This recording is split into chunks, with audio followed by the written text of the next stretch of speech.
Truth from New Thought, Real Personal Transformation. Discover pathways if you want to change your life. Insights and Strategies for Growth. Welcome, listeners, to the podcast Truth from New Thought, Real Personal Transformation. Discover pathways if you want to change your life. Insights and Strategies for Growth. I've been running this podcast for a while now, and I've realized that I've never had a chance to officially introduce it to all of you. This podcast is for those who are passionate about finding truth and are committed to truly transforming their personal lives without compromising their heart. Here is a summary of this podcast, the series book to help you understand humanity and self on a deeper level. In the present, humans strive to study various things around them. The more they search, the more they question. Humans study extensively, far and wide, reaching galaxies, and in the future humans will continue to explore until the edge of the universe. But what should be the first thing that humans study? What knowledge should humans understand, should seek as a priority? If it's not about humanity, because even though we are humans, if we don't understand others, we don't understand ourselves, then how can we understand anything else? We haven't grasped what's close to us, so why rush to understand the farthest reaches of the universe? Join in the search for the stories of humanity within this series of books comprising first book, An Gon Chivit Chamod, Quam Mai Paimak Kwani, which means read before the meaning of your life is lesser. Second book, Quam Lab Konkon, which means human secret. Third book, Vicha Quam Rak, which means love subject. Fourth book, Quam Jing Ti Tam Hai Roi, which means truth to make you rich. Fifth book, Smsing Mi Chiwit Sud Ixt Kamfer Quam Kid, which means the living brain, the ultimate book of thoughts. I have developed my thoughts and understanding through creating knowledge from various sources. Importantly, I've learned from an interesting phenomenon in 2007. Interestingly, one of these 5 books was selected for the National Library of Australia through a process I could never understand or know at the time. I am grateful to the person who made that decision, and I acknowledge it once again here. The inclusion of one of my books, still in Thai, in the National Library of a certain country has left me intrigued and puzzled.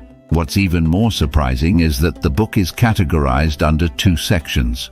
1. New Thought, and 2. Psychology Applied. Yes, the library does have other Thai books, but what intrigues me is why my book specifically falls under these 2 categories, when each category has very few selected books compared to other genres. The Psychology Applied section in the National Library of Australia only contains 271 books, and the New Thought section has only 71 books, and there is only one in Thai.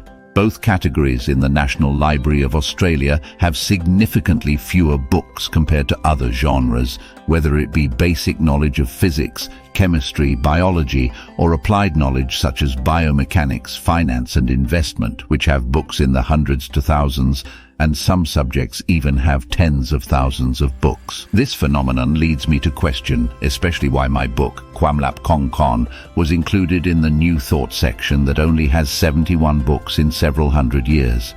What is in this book I wrote? Asking this question made me realize that the innovative framework in the book is extremely important. This has had an impact on my review of all the books I wrote at that time, from my framework that aims to be a solution for humanity in this era and the next, for real personal transformation that allows you to thrive and compete in a capitalist world while still staying true to your heart, including maintaining the important learning process that I have learned by following the teachings of the Buddha that do not believe, even if the Lord Buddha himself said.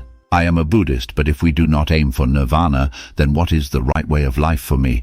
The beginning of knowing the ignorance and accumulating this personal knowledge from the initial desire that, may I think and decide on the right thing, has led to the process of living according to the philosophy of life that I have invented from my own understanding. This helps my life not to be lost and not to be determined by work and lifestyle that are determined by others. And it made me realize what my life's ultimate desire is, to step into eternal love. That is the answer I got from myself, my wife, and our children in our family. The first set of books I wrote during the 2007 period, all 5 books, were written from the responsibility of the above framework, allows you to thrive and compete in a capitalist world while still staying true to your heart. This podcast was created to convey, share, and tell the stories of Truth Quote and the learning you will gain from all 5 books, as well as from the books themselves. If you wish to read the 5 books in English, I have now started translating some of the books in this series. You can find the podcast of each translated book on the Ekarak Chandon YouTube channel. Thank you to everyone who opens their minds, receives information, and follows to be responsible for their suffering with conscientious responsibility. Ekarak Chandon.